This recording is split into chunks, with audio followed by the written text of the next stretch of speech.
ETFs are one of the most powerful tools that investors use to build long-term wealth. Unlike individual stocks, they offer built-in diversification and they automatically rebalance their holdings so you don't have to constantly manage your portfolio. But here's the problem. There are hundreds of ETFs to choose from. Some funds are more conservative while others are more aggressive, and because many of them tend to overlap, it can be hard to tell what the actual differences are. So in this video, I'm going to break down 10 ETFs that cover growth, income, international exposure, and even alternative assets. We're going to be looking at past performance, risk level, top holdings, as well as what makes each fund unique. And of course, as always, this video does not serve as financial advice, and you should always do your own research before choosing a fund to invest in. And if you guys do enjoy the video, please leave a like and subscribe to the channel. We're trying to hit 1,000 subscribers as soon as possible, and your help would mean the world. Now let's dive in. To start things off with our first fund, we have VOO, which is the Vanguard S&P 500 ETF. So obviously, for those who don't know, this is an ETF that just tracks the holdings of the S&P 500, which are the 500 largest companies in the United States by market cap. Now, there are many different ETFs out there that track the S&P 500. One of the reasons I really like VOO, as well as many other Vanguard funds, some of which you'll see on this list,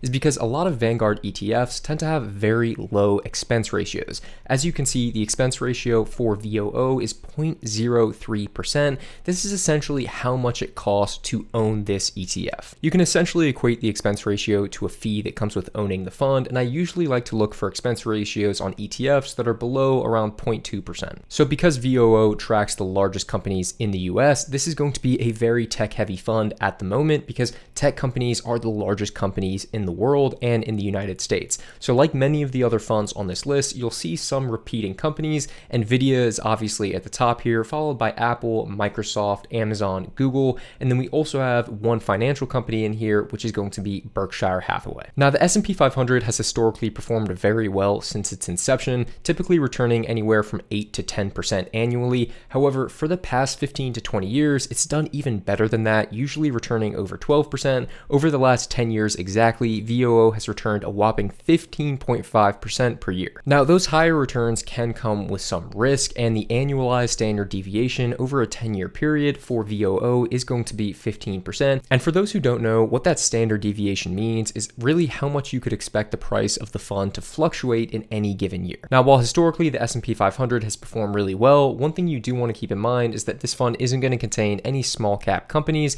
if that's something that you're interested in. But regardless, there's a reason why this fund is so popular. It's simple, easy to understand, it automatically rebalances the biggest companies in the United States, and that's why a lot of people trust it. Next up, we're moving over to another really popular index-based fund, and that's going to be QQQ, which is the Invesco NASDAQ 100 Trust. So along with the S&P 500, the NASDAQ is probably one of the most popular indexes that's tracked in America. And QQQ is going to specifically track the NASDAQ 100, which is a collection of the 100 largest non-financial companies in the United States. And when I say non-financial companies, basically the NASDAQ 100 is going to exclude any banking or investing institutions. And essentially the idea behind removing those financial institutions is that this fund will be more focused on things like tech, communications, healthcare, and consumer goods. It's basically an attempt to make the fund more focused on innovation. Now, those financial companies do tend to be a little bit more stable in terms of their growth, a little bit less volatile in general, so because they're excluded in QQQ,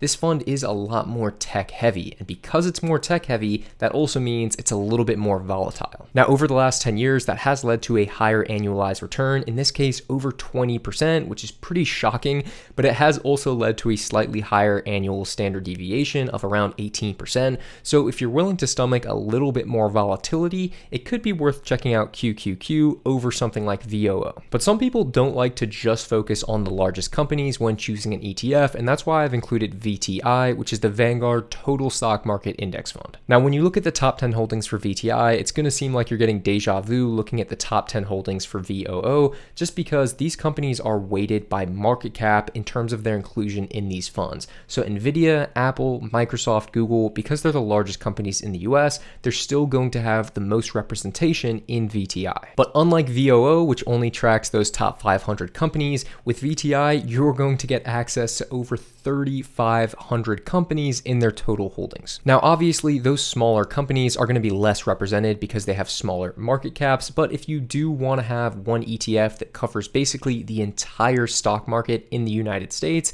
VTI is going to be the way to go. And I do just want to note, because they have so much overlap, it doesn't really make sense to own both VTI and VOO. Because if you do that, you're essentially just going to be owning many of the same companies twice in two different funds. I'd say just pick one and stick with it because it's going to be much easier for you to track on your end. Now, sticking with our growth focus, we have VUG, which is the Vanguard ETF dedicated to large cap US growth stocks. Now, VUG is going to have roughly 150 holdings, and its criteria for selection follows the CRSP Growth Index. And for those who don't know, CRSP is the Center for Research in Security Prices. Now, there's a few different criteria that CRSP used to determine these growth stocks, but essentially all you need to know is that these 150 companies cover the top 85% of cumulative capitalization in the US stock market. Now, VUG is going to be pretty tech heavy. More specifically, right now it's composed of just over 51% tech stocks. But you're also going to get exposure to companies focused on consumer goods, financials, healthcare, as well as media and communications. Now, because VUG has been focused on targeting some of the highest performing companies in the US stock market, the returns have been slightly higher than the S&P 500.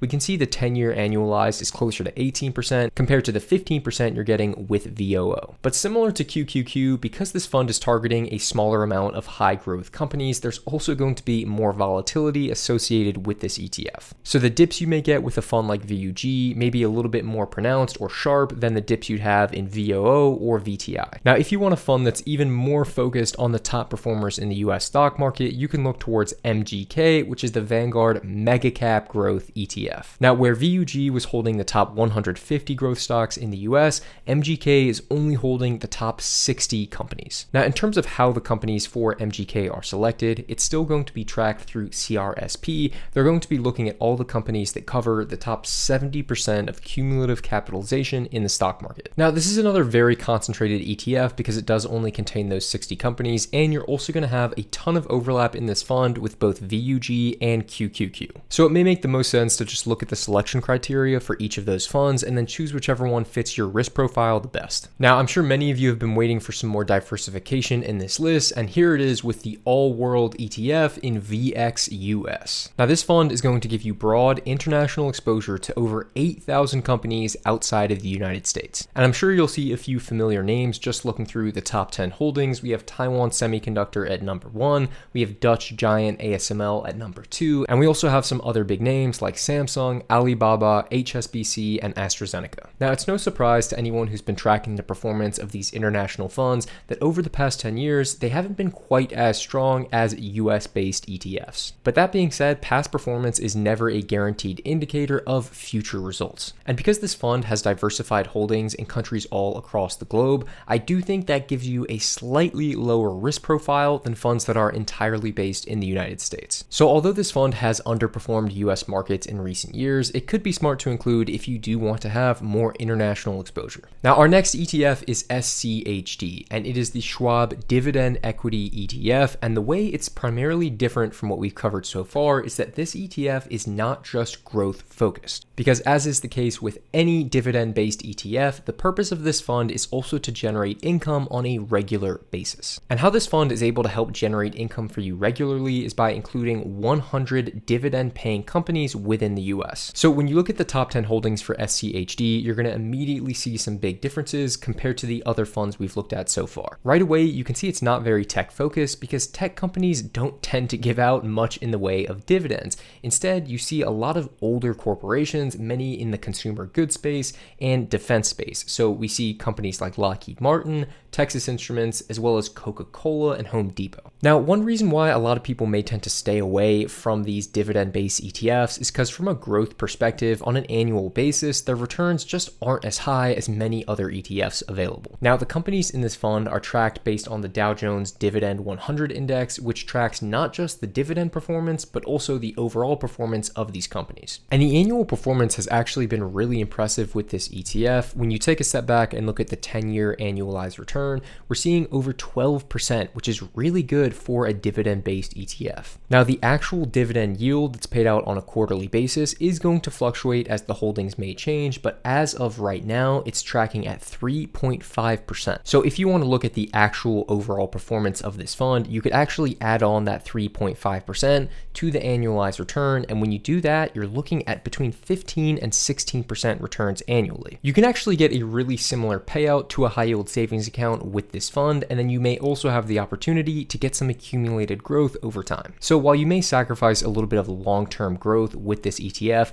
if you want a fund that's actually going to pay you on a regular basis, then SCHD is going to be one to check out. Now, when it comes to sector-based ETFs, there is really too many to choose from. You can find ETFs that are focused on just oil and gas companies, healthcare companies, consumer goods, and many more. However, for the purposes of this list, I wanted to pick out just one sector-based ETF that I've invested in for a while, and that is VGT. It is the Vanguard Information Technology Fund. And of all the different Vanguard funds that I've invested in, this is the one that's had the highest return over a 10-year period. And to some of the holdings of this ETF, it is going to be exactly what you think, purely tech-focused. So in addition to some of the biggest players you've already seen, like Nvidia, Apple, and Microsoft, you're also going to get a high concentration of other top tech holdings like AMD, Micron, Cisco, and IBM. Now, I'm personally a big believer of the growth of tech-based companies, and certainly that's played out pretty well over the past 10 to 20 years. Now, if you do want to invest in one of these tech ETFs like VGT, you do need to be prepared for a little bit more volatility, because as much as these tech companies love to go up, they also love to come crashing down in bear markets. But if you're really into tech companies and you think that a lot of these top holdings are going to grow over the next 10 to 20 years,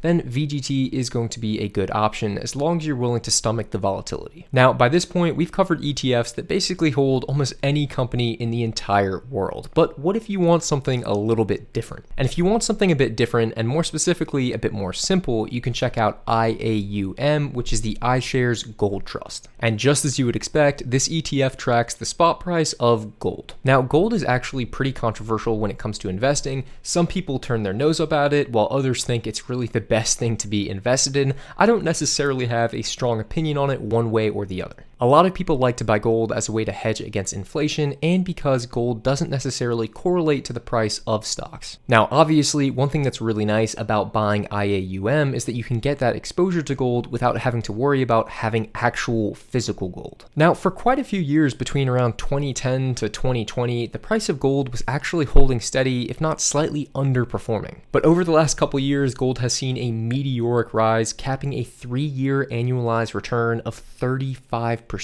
That means if you've held gold over the past few years, you've actually overperformed most people holding stocks in a similar time period. And that's why I have classified this fund as moderate risk, whereas gold would typically be slightly lower risk, just because the price is at all-time highs and gold has been acting a little bit more volatile than usual. But if you want to have a portion of your portfolio that's invested in something a little bit more real, physical, and tangible, then IAUM could be a good option. But if you want to invest in something that's a little less tangible and a lot more volatile, you can check out our next ETF, which is IBIT, the iShares Bitcoin Trust. And obviously, as the name suggests, this ETF is going to give you direct exposure to the price of Bitcoin. Now, because the price of Bitcoin is so volatile even by the day, it's hard to give exact estimates for 3, 5, and 10-year annual returns, so I've tried to give a rough estimate. But as you can see with the annualized 87% standard deviation, investing in Bitcoin or anything that tracks the price of Bitcoin is extremely high risk. So who could this ETF actually be a good fit for? Well, as both Bitcoin and cryptocurrency have become more popular in recent years, a lot of investors have wanted to get at least some degree of exposure to that sector. Now, there are pretty simple ways to own Bitcoin directly if you download an app like Coinbase. However, buying Bitcoin directly may not be available through everyone's brokerage. So if you do want to have an easy way to get that exposure to cryptocurrency,